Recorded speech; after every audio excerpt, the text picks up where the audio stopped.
Who is it? Well, apparently, it's Becky.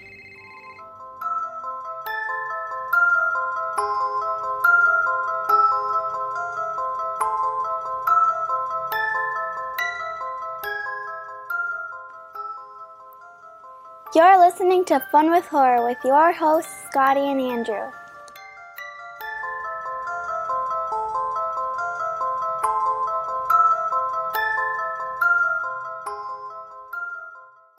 Hey everybody, I'm Andrew. And I'm Scotty. And welcome to episode 94 of Fun with Horror. It's the movie review podcast in which two long-distance best friends give each other movies to watch, and then we discuss it the following episode. We have two rules here at Fun with Horror. Number one, whoever picks the movie has to pick one they've never seen. Rule number two, we both have to watch it.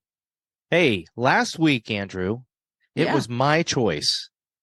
And because we had done Becky the episode before, I chose the sequel, The Wrath of Becky. It's directed by Matt Angel and Suzanne Coote, and it stars Lulu Wilson returning as Becky and Seann William Scott. And, of course, stay tuned, everybody, to the end of this episode where we all get to hear what Andrew is picking for our next episode.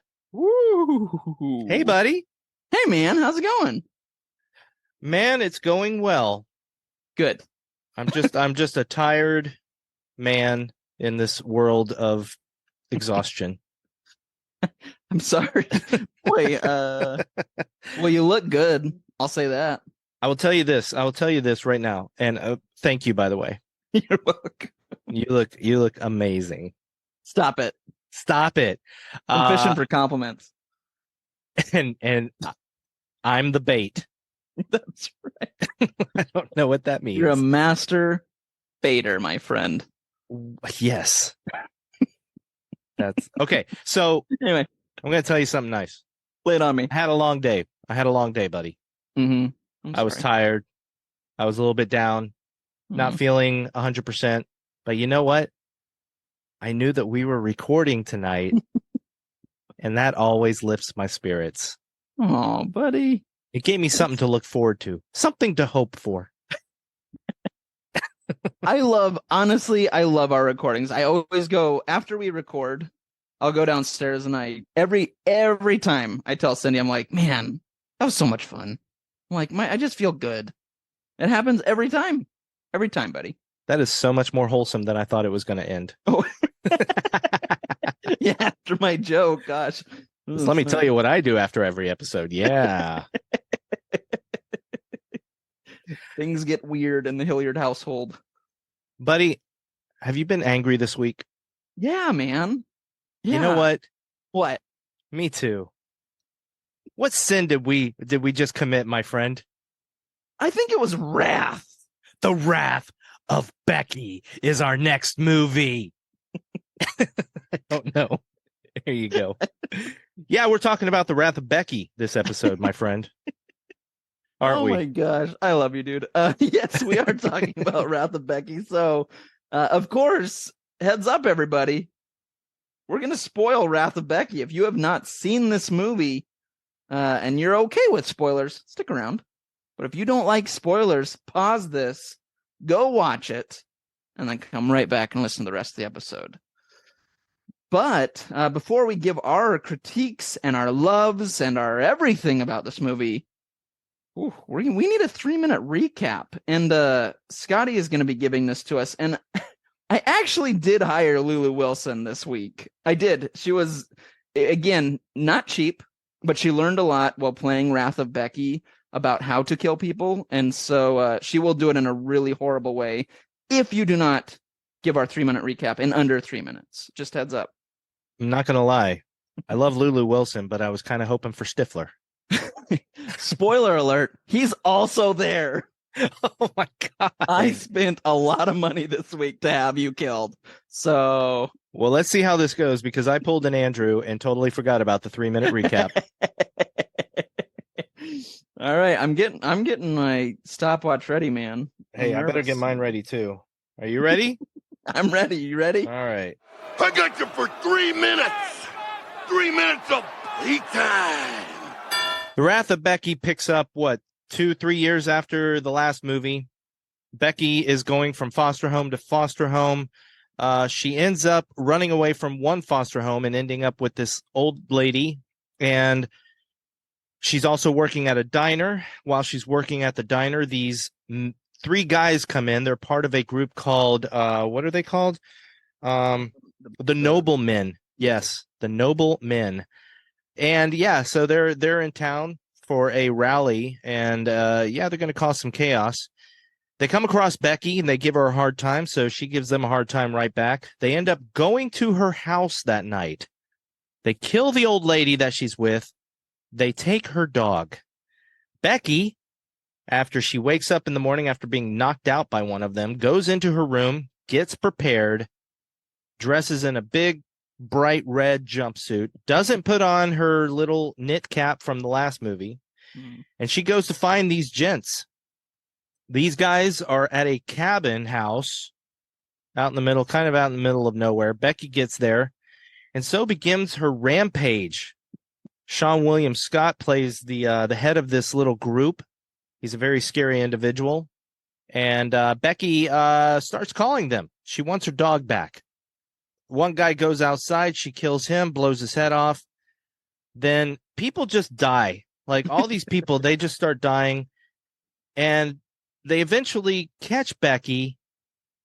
This woman that they've been talking about shows up. Guess what? Guess who it is? It's Seann William Scott. Daryl. It's Daryl's mother. Guess what her name is? What is it? Daryl Sr. Okay, well, Becky manages to somehow get untied. She throws a knife and hits Daryl Sr. in the forehead. She leads young Daryl out into the woods where he steps on some bear traps, and that kills him. After 3 of those, it kills him. Becky then goes back to the house. Daryl Sr. comes back to life for just a second, and then she's dead. And then the next thing you know, the CIA has picked up Becky, and they are congratulating her for killing this terrorist cell. And what happens after that? Guess what? Becky becomes the youngest member of the CIA. And she still has the key from the first movie. And we still don't know where that key goes to. And at the very end of the movie, the very last guy that's left from those noblemen, he had run away earlier. His name is DJ. Becky stops him in a CIA uniform and shoots a rocket launcher, kills him. The end of the movie. Bam! Oof, man. You had about 4.5 seconds left, and I gotta make a quick call. Hold on. Lulu? Yeah, it's Andrew. Yeah, is Seann there? Tell him I said hi. Yeah, I love him too. Okay. No, yep. You got the money. Okay. All right. Bye. Wait, You're you good, have to buddy. pay her even if she doesn't kill me? Yeah, she's okay. expensive, man. She's popular right now, and you got to pay for it. So I guess Seann was just a bonus? Yeah, he was just kind enough to be there. Good guy. Oh, Good guy, Seann. What a good guy. Good guy, Seann. Good guy, Seann. Yeah. Yeah. Great So there you job, go. though, man. That was perfect for not having I was practice. watching my timer, buddy. Good. This would have been a really sad episode if you had died, man. So You know what was really funny is right at the end of that, yeah. you were looking down at that stopwatch. You just kept looking at it like, is he going to make it? What's I he got doing? really He keeps going. He's still going. I was nervous. I don't want to do this by myself. I need you. Well, you might have had the opportunity to do it with Lulu and Seann, That's true. because they would have killed me and then they would have done the podcast and you could say, hey, Lulu, Seann, what did you think of your own movie? Man. Now, what a missed opportunity. I'm glad you're here, though. Okay. Uh, God. oh my goodness, dude. This one I'm really curious about because we both had pretty much the same, I think, opinions of the first movie, Becky. Yeah. But what did you think of part 2, Wrath of Becky? And, I'm not sure. I liked this movie. I thought it was a fun movie. Okay. I thought it was I liked it. I had a great time watching it. Mm-hmm. I definitely have some criticisms for it, and I'm not really sure if I like it more than the first Becky or not. Okay. What did you think of it? In all honesty, I'm kind of the exact same way on this one, buddy. I had a lot of fun with this movie. I have a few critiques. I still had fun with it, and I honestly don't know which one I like better. I need to sleep on this one a few more nights. Yeah. Yeah. Yeah. Well, I guess let's start with our criticisms of this movie. Let's do it. Can't remember the last time I had a nice home-cooked meal like this, guys. Seriously, looks delicious. Thank you, sir. Well, you can thank Twig here. He's a cook. Yep. Probably the one good thing my mama taught me and my brother. Save for that, she's a useless femoid like the rest of them. What the fuck is a femoid? You don't know what a femoid is? Yeah, man, you don't know what a femoid is? All right, like you do. It's like those things from Austin Powers with the gun titties. No, it's a femba. It's the same difference. No, it ain't. So we do have a few. You said you had a few critiques. I have a few critiques. What's your biggest one, I guess? What would be the one that... Was there any that really stood out to you? Here's the thing. Mm-hmm. So when this movie started, Mm-hmm. let's start there. What did you think about the intro to the movie? Becky in the foster home. I'm still thinking about that, to be honest. I thought it was silly, but I didn't know. I don't know. I almost think she could have just started at the old lady's house, and we could have had like that animated intro, which was a lot of fun. I like the animated credits. So I don't know. I mean, it was funny, it was silly, but I don't know if it was needed, or it almost felt like it may have been added to like get to that 90 minutes or whatever. Which the movie doesn't even hit. Right, exactly. So I don't know if that was just there to we gotta stretch it, because I think it would have been fine if she was just at the older lady's house and they had just explained it in a line, which she kind of already did anyway. So I don't know. Yeah. It was fine. It was fine. It was fine. I liked it. Yeah. I ended up liking it because when I first watched the movie, I wasn't sure if they were going to go for a more comedic movie. Ah, okay. Like, let's make this one more fun, because these are two new directors. Ah, okay. These aren't the same directors as the first movie. Nice. In fact, one of the directors, Matt Angel, is actually in the movie. He plays the more nervous nobleman. Yeah. Interesting. I didn't know he was the director. I keep wanting to say Proud Boy, but No, that's exactly what I kept thinking through the whole movie. Yes. But Yes. anyway, yeah. So that's Matt Angel. That's one of the directors. Oh, funny. Okay. That's awesome. But yeah, I didn't know if they were going to go for a more fun comedic take on the movie. And I feel like they did in certain places. Sure. Agreed. And then they didn't in other places. I still didn't think the movie was super serious like the first one. I agree with you on that. For sure, I would say this one's sillier. Yeah. If the movies were different colors, Becky 1 would be brown and gray, and this movie would be bright red and green. That's a really good way to describe it. Yeah. There you go. Look at that. Yeah, I'm not sure how I feel about that yet. I think I like it. At times I'm not sure if I do. Like the ending. Yeah, that's my critique. My big one. Because that's pretty... They're going into territory that's just not really realistic. That's my critique. I'm right there with you. I mean, Becky not just killed these guys, but destroyed them. Yeah. And she just got congratulated by the CIA and made a CIA agent. At like 15, she's supposed to be, or 16 or something like that. 16, I think. Yeah, 15 or 16. I can't remember.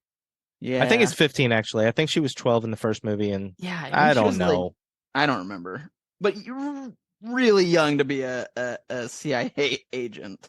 And even real CIA agents aren't given rocket launchers. No.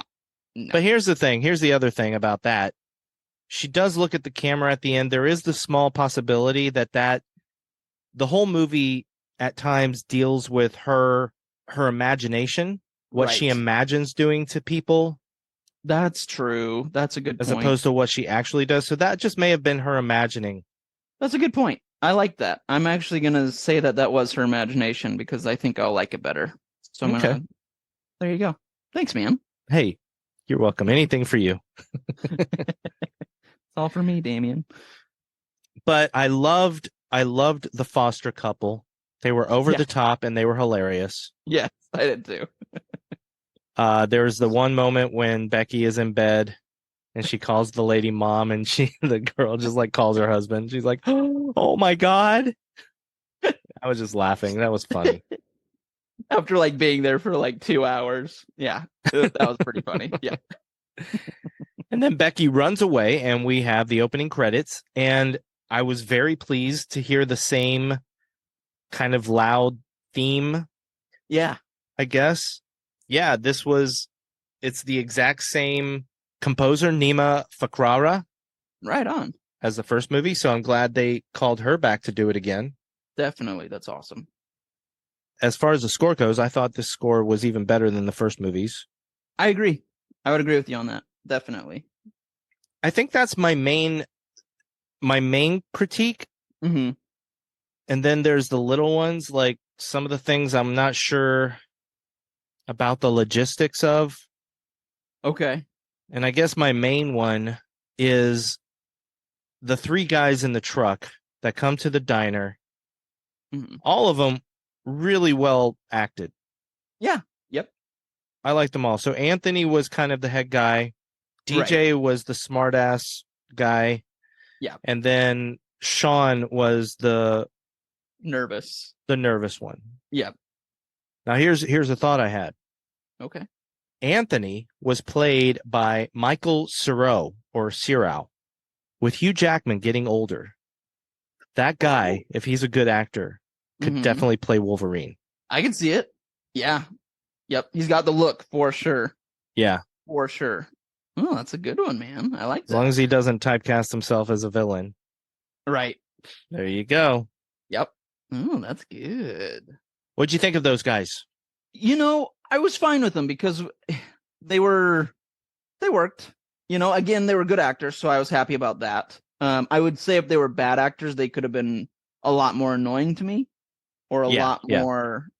Yeah, I guess annoying is the right word. But we needed. I mean, they were also used as a catalyst. I mean, they were the reason that Becky has a new objective, which is fine. It works. I think they were all horrible people.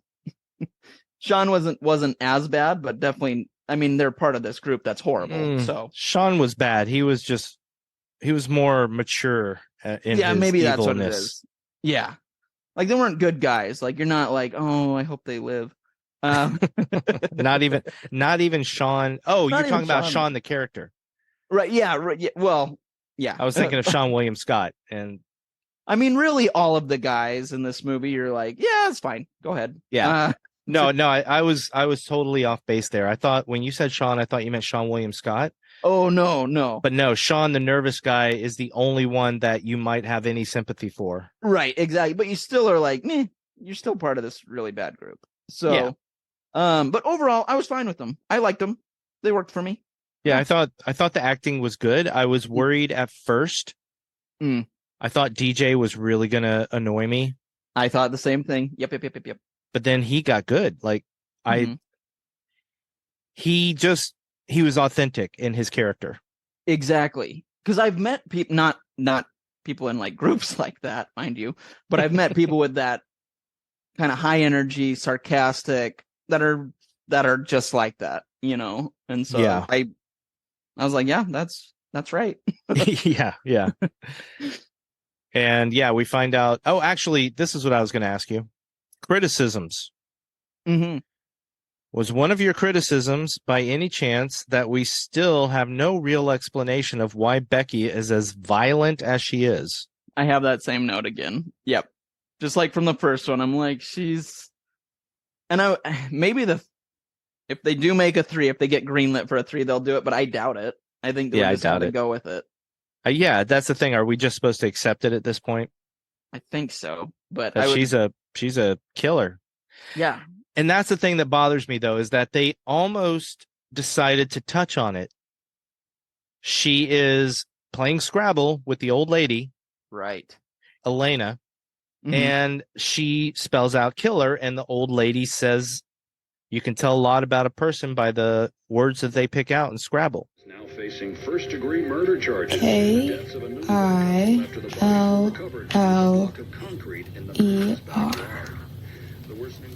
Double E, double word 22. You can tell a lot about a person playing a game like this. How so? By the words they're able to find within their letters. And there you go. Like, they start to touch on it. They start to touch on the dark side of Becky. But then everything happens and she just becomes a murderous revenge person. Yeah. I do have that note. I really would like to know why she is the way she is. Because again, and even in the first one, I mean, she's 13. That's a lot. That's a lot of damage a 13-year-old did without any explanation. And now she goes on another killing spree. So yeah, I'd like to know why. There's got to be something. And maybe we're just not really supposed to ask because of the kind of people she's doing it to. Maybe that's what it is. I don't know, man. Yeah, I don't know. Yeah, so these guys are going to actually assassinate some politician, some female politician, because they hate women. Yes, yeah, yep. I think they hate other things too, but the movie kind of focuses on their hatred of women. Right, yep. So when we first meet the first Daryl, because she's going around like, I need to find Senior. Daryl Senior. Did you, when you saw that scene, were you like, okay, that's it for Daryl, we're not going to see her again? Honestly, yeah, I didn't even think about it. Yeah. I thought it was just a funny old, because we never saw the foster parents again. Right, you're right. So I thought there's two Daryls, and the first one is obviously not the Daryl she's looking for because it's an old lady with a oxygen tank smoking a cigarette. Right. And I thought they were just being this is kind of funny here. Another little bit of humor. Yeah. And I still didn't make the connection when they started talking about her that's going to show up. Right. Did you? I did. Yeah, right after she left, I was like, she's coming back. And then when they said she, I was like, there she is. It's got to be her. You are the smartest person I know. I don't think that's true at all. But I don't know why I thought it, but I did. Right after she left, I was like, nah, we're not done with her. She's going to show up. Yeah. I actually did, even though I didn't like Elena dying, I thought her death was done well. I did too. I have that note. It really, it looked good. Like, it was sad, but it looked really good. Let me ask you this, buddy. Yeah. Was it sad? Well, I mean, it's not sad. You don't want her to die. I mean, she was nice. I guess this is another critique. Okay. We didn't really get to know Elena enough for me to care about her. Fair. Yep. For me, it was just that they killed an old lady. Right. And I was kind of sad for Becky because they did this really, really cool edit where she's going back and forth. It's editing back and forth between her screaming at Elena's death to her screaming at her father's death. And it's like these quick cut edits, and I really like that. It was cool. I did too. Yeah. It was really cool. And the sound editing on that was perfect too. Like, it hit. Yes. The right beats. Yeah, it was very cool. I liked it. And the bullet going through the forehead looked real. It did. That's what I was saying they did a good job on her death, I felt. But here's the other thing. Mm-hmm. What did they do right before they killed Elena? They hit poor Diego with a bat. Yeah, dude. So I was more worried about the dog.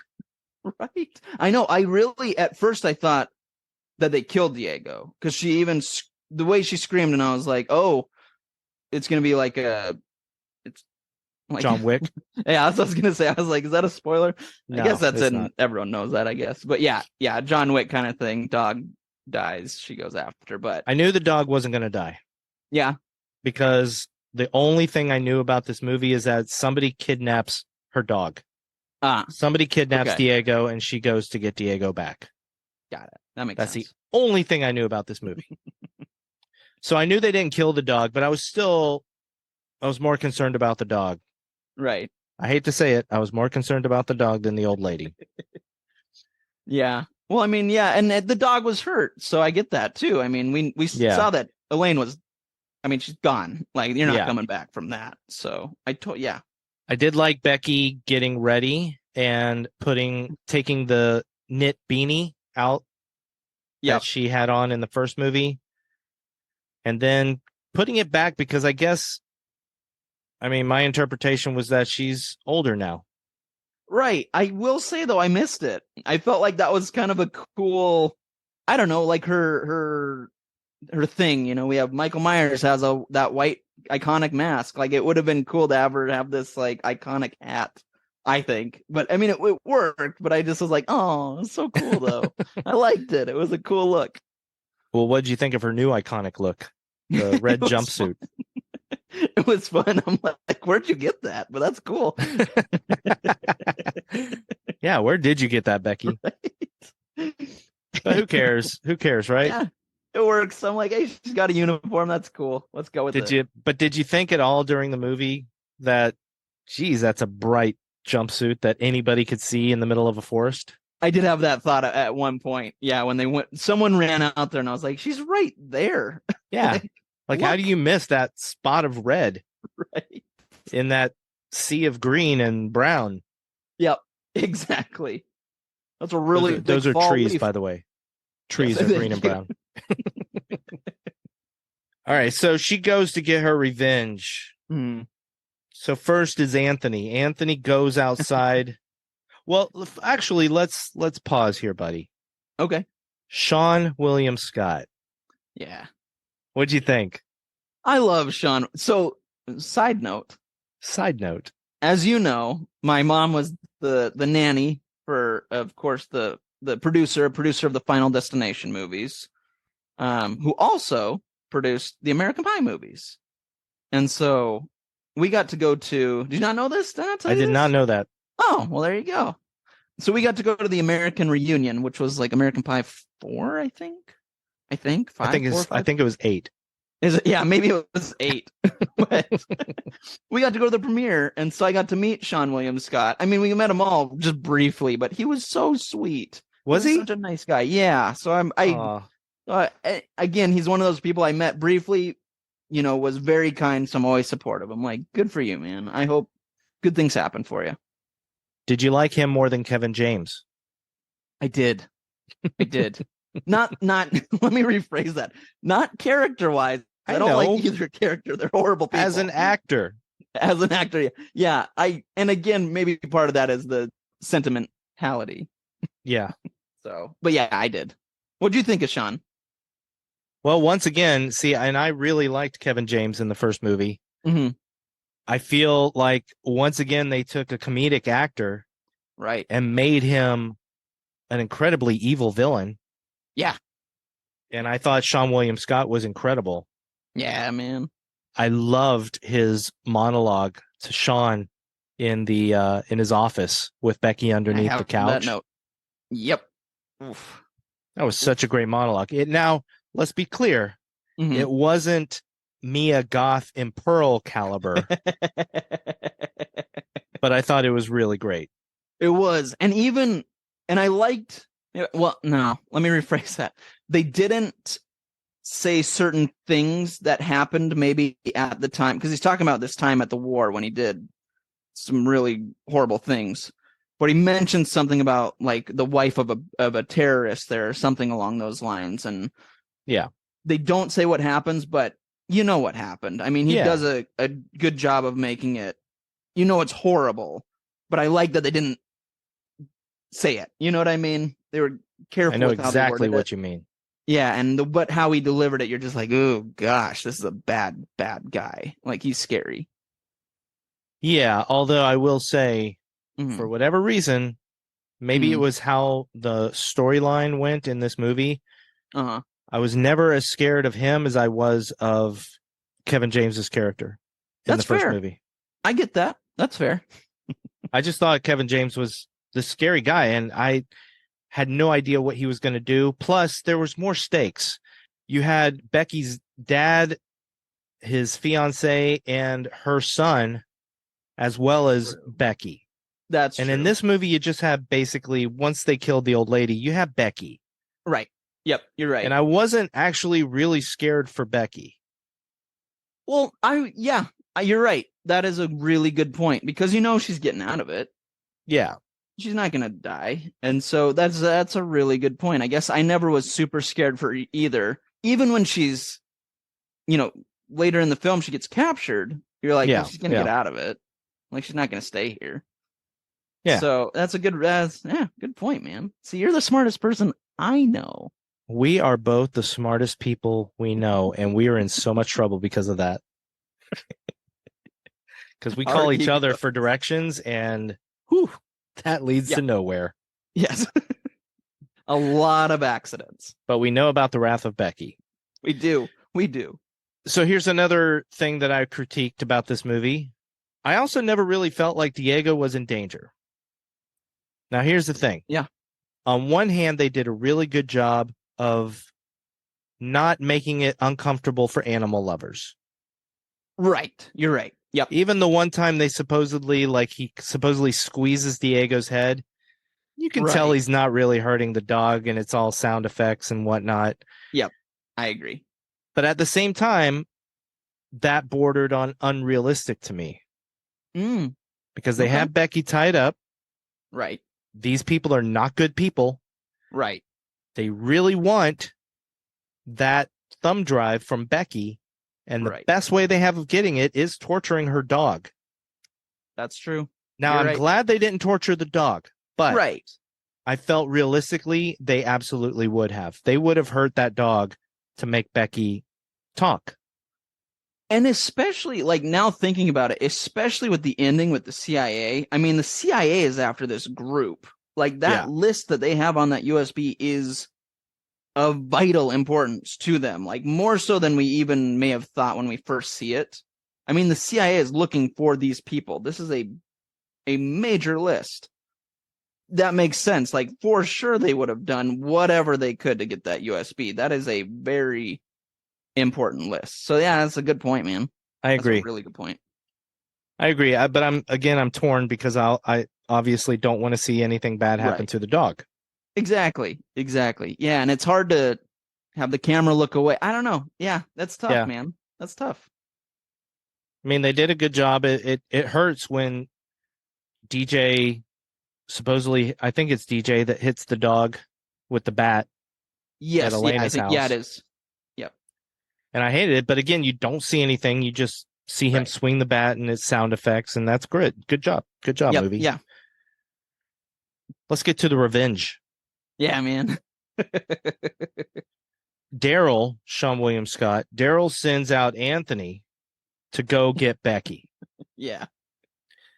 Anthony follows Becky. He finds her. She leads him to this place where he falls into a deep pit that she dug out with a bulldozer, a tractor, whatever. Yeah. Now he's stuck in the hole. Right. Next time you see him, she has him tied up with a grenade in his mouth, and the grenade is tied to the door knocker. Right.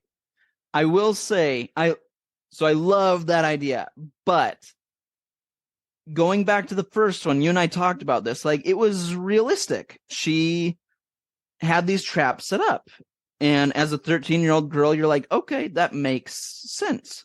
Yeah. I would really like to see how she got that grenade in his mouth, because he's just in a hole, and then we see him with a grenade in his mouth. What happened between those two? Because I don't know. So I did have a little gripe there too, where I was like, how? This is a really big guy. He's not hurt in the hole. He's just in a hole. What did she do to get him tied up to a chair, a grenade in his mouth, and him out of there as well? Like, it's I don't know. Yeah, how did she get him out of that hole that supposedly he couldn't get out of on his own? Exactly. The only thing I can think is that she had a gun to him. Right. But then she kind of blew that by saying, and I can't shoot you because they'll hear the gunshot and come running. Right. That's right. She should have never said that. I know. Totally. She should have just stuck with what she said after that, which is guns are boring. Right.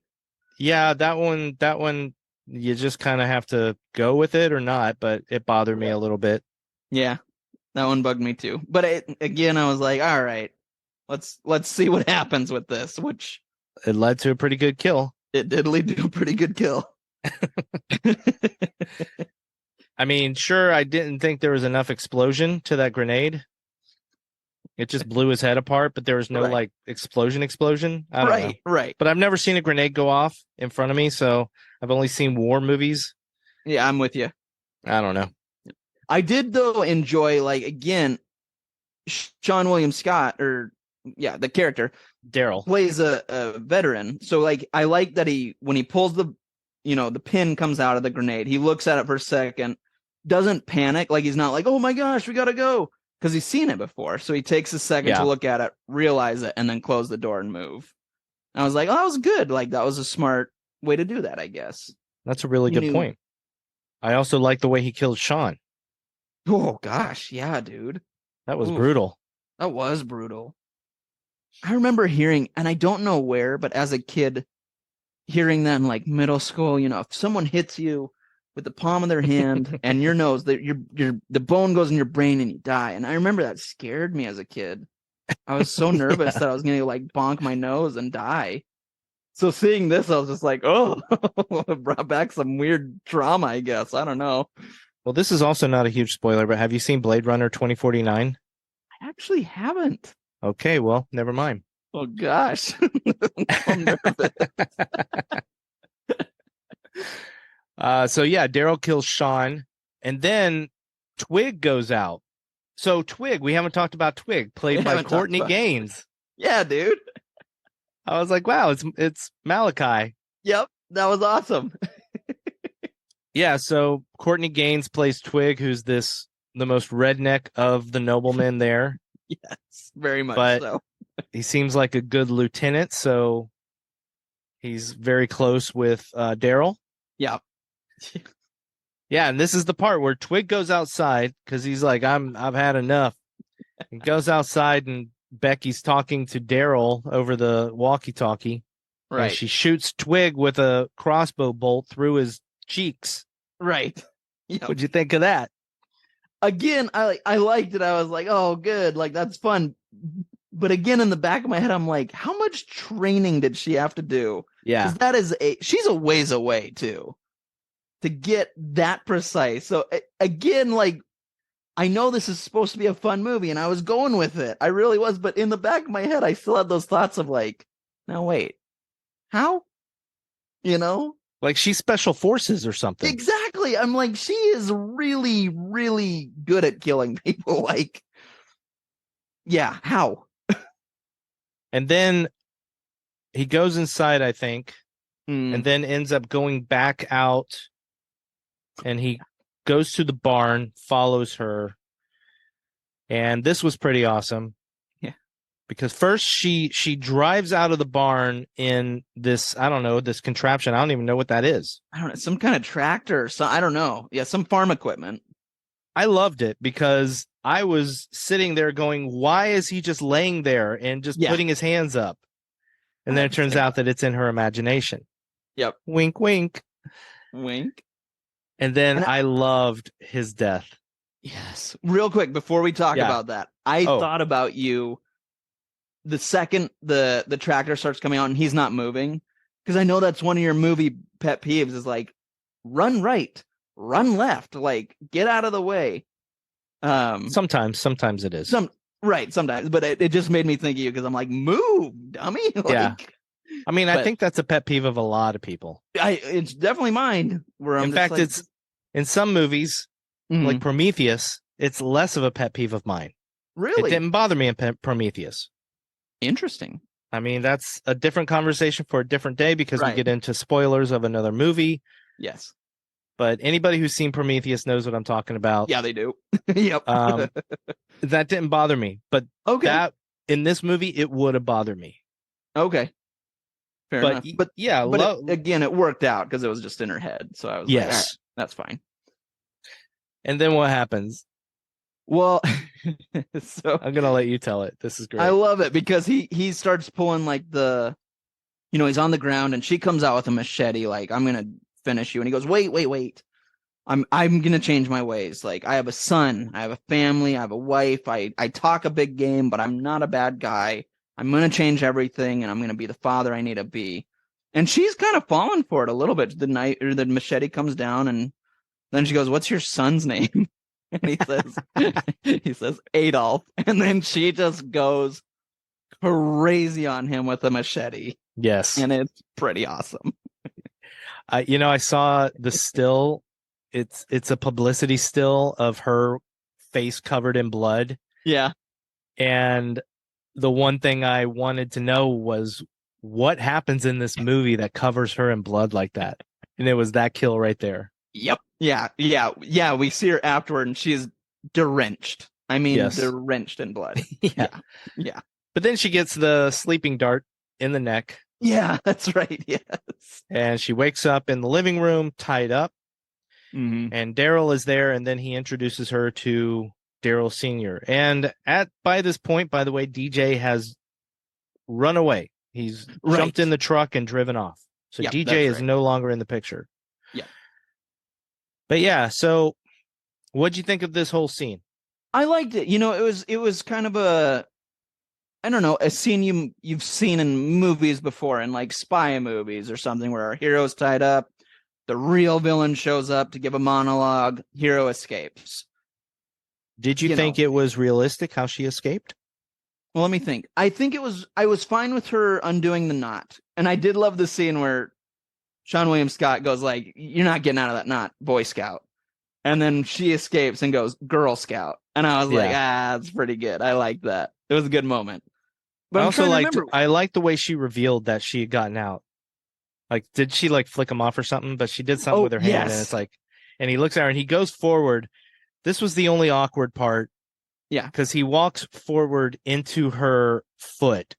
This big guy walks forward, and nobody walks full body forward to somebody sitting down like that. Right. Yeah. And then she pushes him away with her foot, rolls over, grabs the pepper spray, and at this point, this time, instead of coming forward with his body, he's coming forward face first, and of course gets an eye full of pepper spray. Right. Yeah. That part, whatever. This was at this point in the movie, I'm just like, nah, all right, go for it. It's just fun. It's like you can either nitpick it or not. Exactly. Yep. And having seen how the movie has those silly moments, I think by this point I was like, all right, we're good. Keep it going. Let's see what happens. So, knife to the head of Daryl Sr., his mom. Right. Yeah. And then she runs out and he's chasing her in the woods. Yes. Again, I'm going to ask you, what did you think about his death? I liked it. So I did. I know. I did like it though, because I thought, again, kind of unrealistic. Like, is he going to make those same, how did she know he was going to make those exact steps at that? You know what I mean? Whatever. I'll go with it. It was fun. Well, here's how. Lay it on me. Those weren't the only 3 bear traps there. There were multiple bear traps. So no matter how he stepped, he would have stepped in them. Okay. I like that. I'm good with that. I'm happy with that. Okay. Yeah. But here's the thing. Lay it on me. I thought it could have been a much better death. Ooh, I thought it was a little anticlimactic. I agree with you, especially being like our final villain. Yes. Yeah, I get that. I thought it would have been cool. Right. Here was what I imagined. The second time I watched the movie, this is what I imagined. Uh-huh. And I thought it would have been more effective. Uh-huh. He stops in the movie. He stops. He takes a step forward towards Becky. Bear trap. Right. Oh, I hate you. He takes another step forward. Oh, bear trap in the other foot. Yep.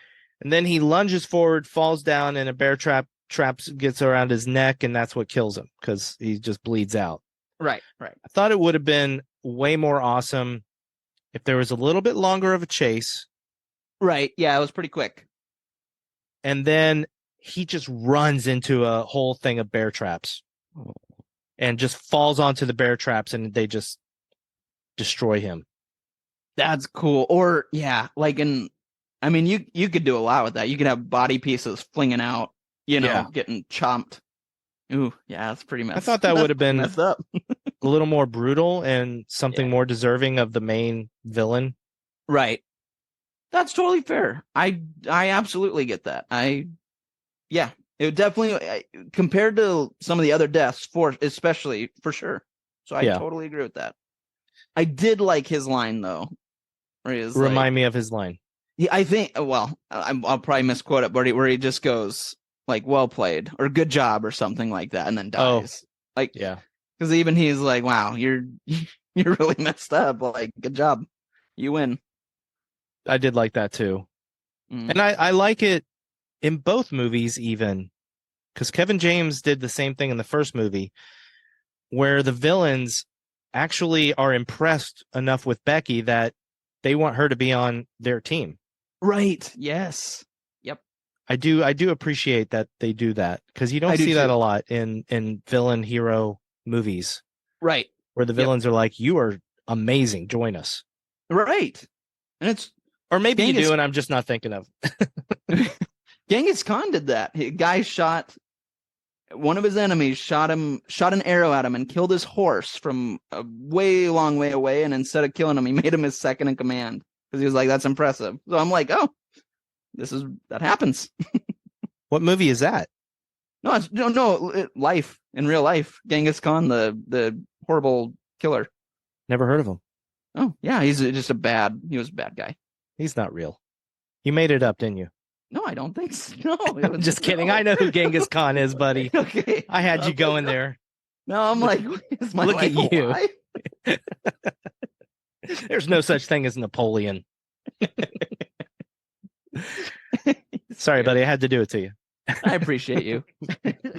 So then we have the scene where the mom, Daryl Sr., comes back to life, kind of like she wasn't really dead. I thought at first that bugged me. Right. Because I was just sitting there thinking, come on. Yeah. But then it was a nice little payoff. It was. I enjoyed that. I liked it. Tell him what happens. I love it. Well, she gets up and she's like, you missed my brain. And then she's holding a gun and it looks like she's pointing it at Becky, and she shoots. And then it's revealed that she's like facing completely away from Becky. and Becky's like, actually, I didn't. Yeah. And then Diego gets to have some dinner. So. Oh, yeah. She sicks Diego on her. Yeah, we do not see it, but yeah, we hear it.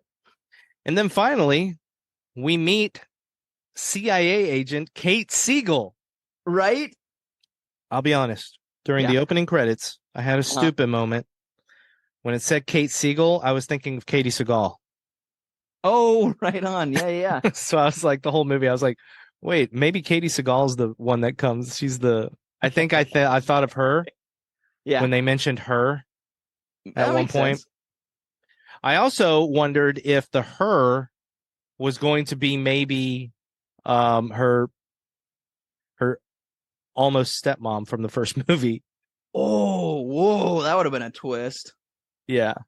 But then you would have had a person of color and a woman who they supposedly hate. It's much more believable that his mom is the leader. Right. Yeah, exactly. Because they're just a hate group for everybody. So yeah, that would have not made sense for them.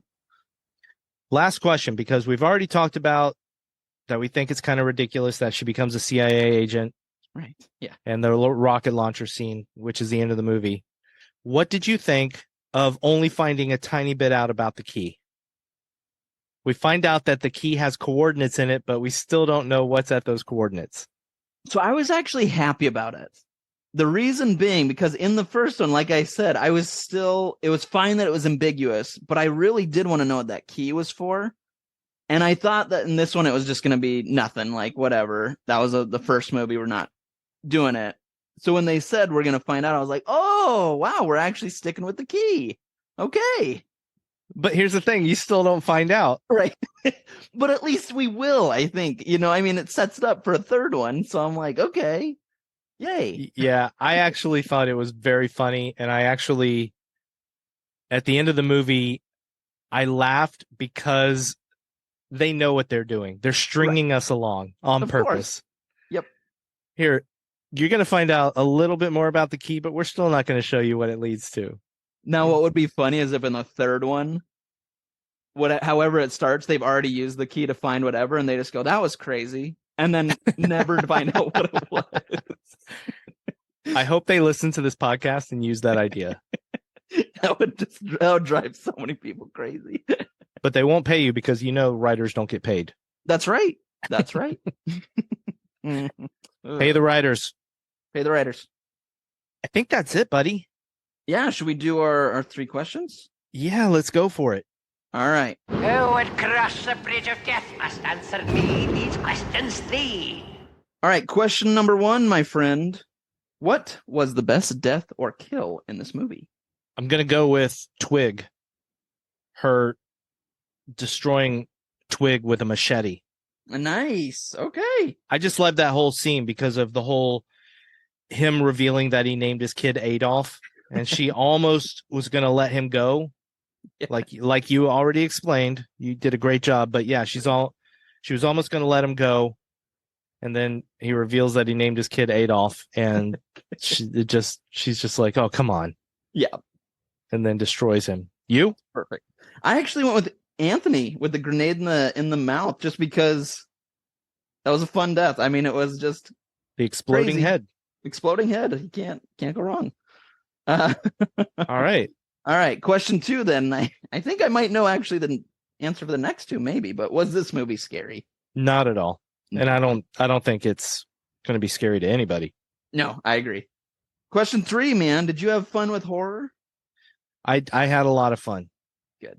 I thought it was a fun movie, despite some of my little small criticisms. They are small criticisms. Right. And they made this movie a little bit more fun than the first movie. Right. So by definition, yes, this movie is fun if you want to have fun with it. Yep. I agree. I'm with you. Okay. Same thing, man. Yep. Well, there we go. There you go. Fun with horror, ladies and gentlemen. Wrath of Becky. Fun with horror. Episode 94. Let's go.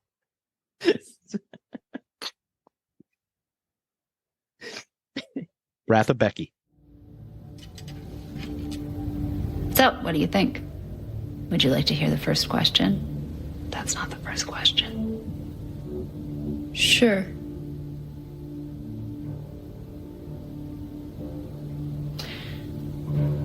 Rebecca, would you be interested in being the youngest ever recruit for the Central Intelligence Agency?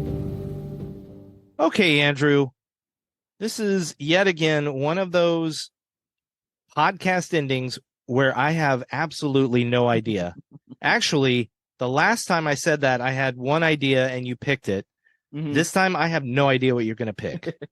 So what are we watching next, buddy? Well, we went from something that's more of a comedy to something that I know is going to be weird. Weird? Crazy, from what I've heard. Okay. You've asked me to pick this at some point, and that is Hereditary. Whoa! Wow. Yeah, man. I've been You're wanting doing to see it. This. We're doing it. We're doing it. Oh my goodness. Okay. This is going to be a heck of an episode, my friend. I figured it would be. Which, if you haven't seen it, everyone, of course you can rent and buy. But if you have Max, it's on there right now. Or if you have Canopy, which I'm not really sure what that is, it's on there. But like I said, Max is the good one. I don't know about Canopy. It's probably good too. But Max is the one I know. So if you have it, you can watch it there, or again, rent and buy. How much do you know about this movie? I know one scene because it was kind of an infamous scene. I won't say what, obviously, but you. I think I know what you're talking about. I kind of wish you didn't know about it. I do too. But I do too. I'm glad you don't know about the rest of the movie. Yeah, this one's going to be kind of for the most part, except that one scene. Yeah, I know nothing about this, so I don't know. I do know. I've just heard it's a crazy movie. All right. I am super excited that you picked this movie because I saw it in theaters. Oh, okay. And I own it and still have yet to watch it a second time. Whoa. Okay. For whatever reason, I have yet to just sit down and rewatch it. And I've always thought that one day I'm going to rewatch Hereditary. Right. Because it is a really good movie. Mm-hmm. But I haven't. So this is going to be really cool. All right, good. I feel all right. I'm glad I picked it, man. Yeah, I'm glad you picked it too. Good. Whew. Yeah, like I said, I know we're going from like a Wrath of Becky to Hereditary. Like, I know there's a difference. Oh, wow. Okay. Yeah. All right, buddy. Well, that's something to look forward to for our next episode. Yay. Everybody out there, thank you so much for listening. Yes, we thank love thank you all. We do. You can find us on social media. We're on Facebook, Instagram, Twitter, Threads. Yeah, we're on Threads now. Yeah, dude. I'm kind of on Blue Sky too, but Blue Sky's kind of terrible. Actually, Threads isn't that great yet either. My whole timeline is people I've never heard of. Oh, nice. Even though I follow a lot of people. Anyway, but I'm on there. I'm advertising us there. Yay. Thanks, man. You can email us at funwithhorrorpodcast@gmail.com. And yeah, that's it. So do all those things. Follow us. All those things. Write us. And you can even leave us a review if you want. Oh, yeah. The review. Yeah, if you would, go to Apple Podcasts and write us a nice review. We would really appreciate it, and it would help us, and more people would hear us, and we can do more things. Yeah. All the things. And hey, next week is episode 95. Our next episode is episode 95, which means we're closing in on 100, and boy howdy, we've got some cool stuff planned. Yeah, we do. I'm excited for that, man. I'm excited. Me for too. people. Yeah, it's gonna be cool. Me too. We've got an interview coming up. Ooh. Got an anniversary coming up. Ooh. We've got an episode 100 coming up. Ooh. All right, bye everybody.